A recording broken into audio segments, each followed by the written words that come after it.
এই যে ফেরেশতারা বসা, সালাম দাও। আদম বলেন না, আমি সালাম দিব কেন, আমারা দেয় না কেন?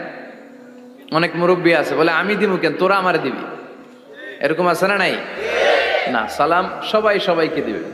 স্বামী স্ত্রীকে দিবেন, স্ত্রী স্বামীকে দিবেন, বড়রা ছোটদের দিবেন, ছোটরা বড়দের দিবেন, এক ভাই আরেক ভাইকে দিবেন, বোন ভাইকে দিবেন। তাহলে ফ্যামিলির মধ্যে শান্তি দিয়ে ফ্যামিলিটাকে সমৃদ্ধ করে দিবে কে?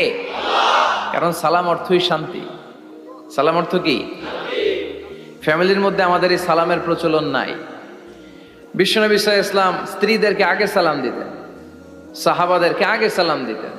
মা আয়েশা বলেন, এত বছর বিশ্বনবী সংসার করলাম, একদিনও আগে সালাম দিতে পারি নাই। সবসময় বিশ্বনবী আমাকে আগে সালাম দিয়ে দিতেন। তো সাইয়েদনা আদমকে সৃষ্টি করার পরে আল্লাহ বললেন, আদম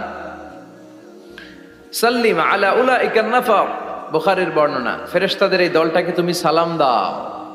সাইয়েদনা আদম আলাইহিস সালাম অহংকার করেন নাই।